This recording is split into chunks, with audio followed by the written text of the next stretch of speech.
ہم اپنے قوم اور اپنے ملک ہندوستان کو اتنا آگے لے جائیں گے کہ دنیا ہمارے پیچھے چلے گی انشاءاللہ۔ تو دوسری اہم بات تعلیم کے ساتھ جو ہے، جو شاید اس سے بھی زیادہ ضروری ہے، وہ ہے تربیت۔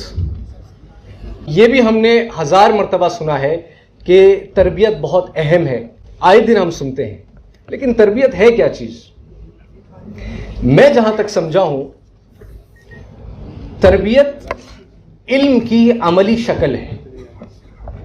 It is the practical demonstration of knowledge. مثال کے طور پر، جھوٹ بولنا بری بات ہے، جھوٹ بولنا گناہ ہے، یہ علم ہے، لیکن اس بات پر عمل کرنا اور اس بات پر عمل کروانا یہ تربیت ہے۔ تو اس چیز کو ہمیں سمجھنا ہے کہ اگر تعلیم ہو اور تربیت نہ ہو تو ایسی تعلیم کا کوئی فائدہ نہیں۔ ایک بہت بڑے شاعر اور اسکالر گزرے ہیں، شیخ سعدی رحمۃ اللہ علیہ، تو انہوں نے بڑی کمال کی بات کہی ہے۔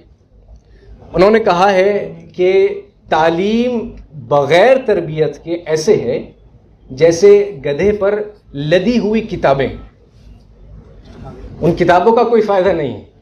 اسی طرح ایسی تعلیم جس پر عمل نہ کیا جائے اور تربیت جس میں نہ ہو، ویسی تعلیم کا کوئی فائدہ نہیں، بلکہ اس سے نقصان ہے۔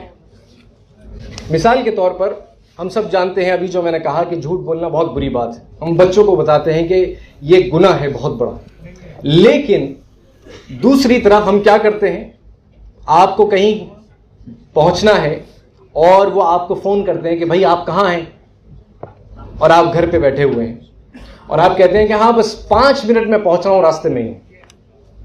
اس کو سننے میں تو کوئی ایسی بڑی خرابی اس میں نہیں لگ رہی ہے، لیکن آپ کا بچہ جو سن رہا ہے وہ آپ کی اس عمل کو ہمیشہ یاد رکھے گا اور خود بھی یہی کام کرے گا، اور پھر وہ جب دنیا والوں سے جھوٹ بولے گا اور آپ سے جھوٹ بولے گا، تب آپ کو شکایت ہوگی کہ میرا بچہ تو جھوٹا ہے اور یہ ہے اور وہ ہے۔ اسی طریقے سے نماز کے بارے میں ہم بتاتے ہیں کہ بھائی نماز کی بڑی اہمیت ہے، لیکن یہ علم ہم دیتے ہیں، تربیت نہیں کرتے۔